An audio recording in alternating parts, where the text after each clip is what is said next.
It Follows introduces one of the most terrifying concepts in modern horror. After a sexual encounter, Jay finds out she's been cursed. Something's now following her, an entity that only she and other cursed people can see. The rules are simple, but absolutely brutal. The entity walks towards you at a slow, steady pace. It doesn't run.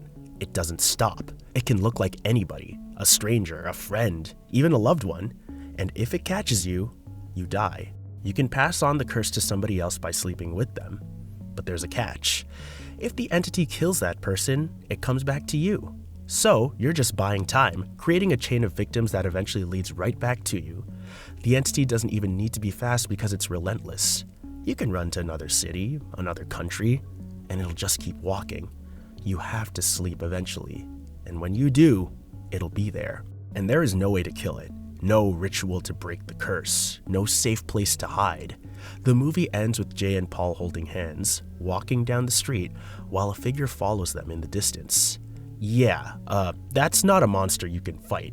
That's a death sentence with legs. The Death Angels in A Quiet Place are nearly perfect killing machines. They're blind, but their hearing is so advanced, they can detect the smallest sound from incredible distances. A whisper, a footstep, a toy falling on the floor. And when they hear you, it's over in seconds. These creatures are armored, incredibly fast, and strong enough to tear through walls. Guns don't work on them, explosions barely slow them down. Their outer shell is nearly indestructible. The Abbott family has survived by living in complete silence. They walk on sand paths, they communicate in sign language. One mistake, one sound, and the creatures arrive within moments. What makes these monsters so terrifying is the constant tension. You can't cough. You can't cry. You can't scream even when you're in pain. Evelyn gives birth in a bathtub, biting down on her own hand to keep her from making noise. The only weakness is a specific high-frequency sound that exposes a vulnerable spot, but you need to figure that out first while they're trying to kill you. And most people, they made a sound and died in the first week. 6 women go spelunking in an unmapped cave system. Already a bad idea, right? But then Sarah realized that her friend Juno brought them to an unexplored cave, meaning no one knows where they are. No rescue is coming. Then, they discover they're not alone. The crawlers are humanoid creatures that have evolved in complete darkness for generations. They're blind but have incredible hearing and can navigate the caves with terrifying speed.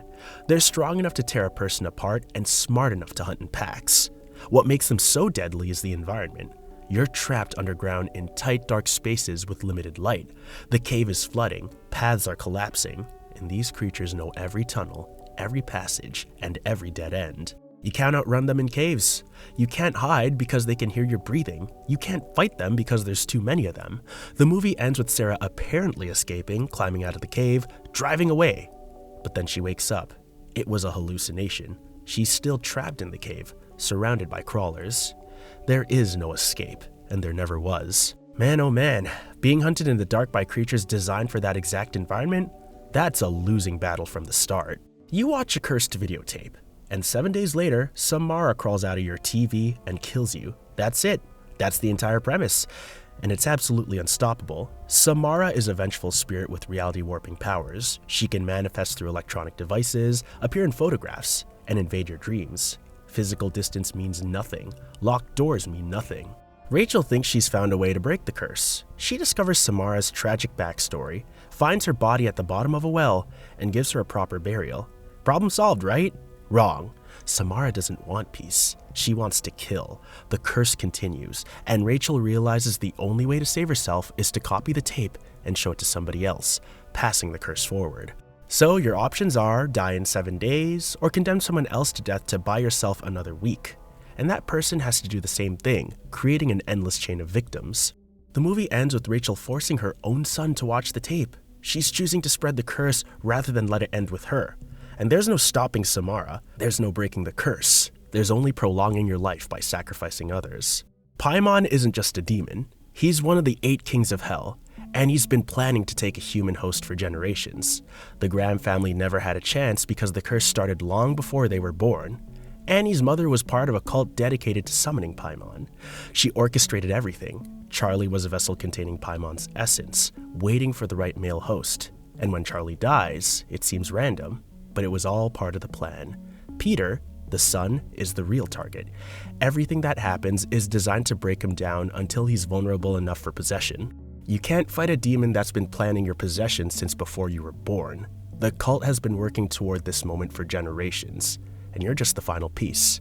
In the end, Peter's body rises after attempted suicide, but Peter's gone. Paimon's now in control.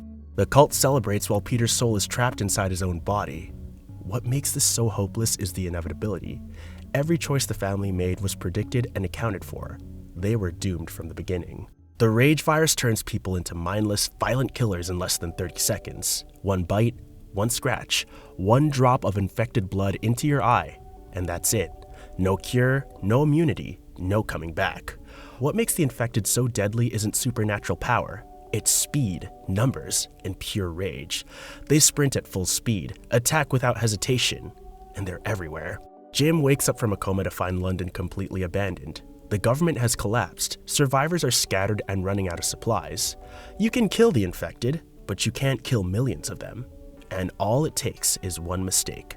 Frank survives for weeks, keeping his daughter safe, doing everything right. Then, a single drop of blood falls into his eye from a dead body.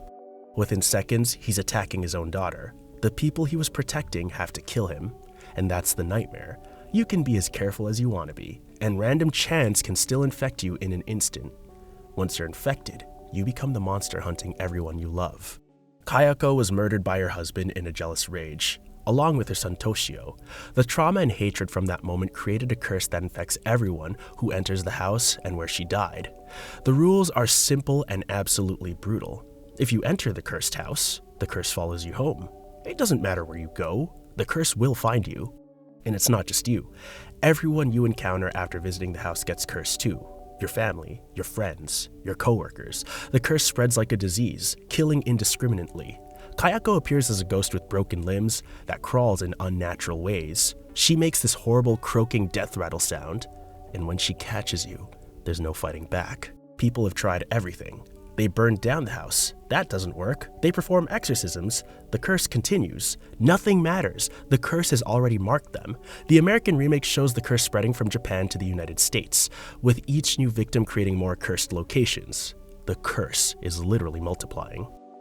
There is no cure, no way to break it, and once you're cursed, you're gonna die, and you're going to take everyone around you with you.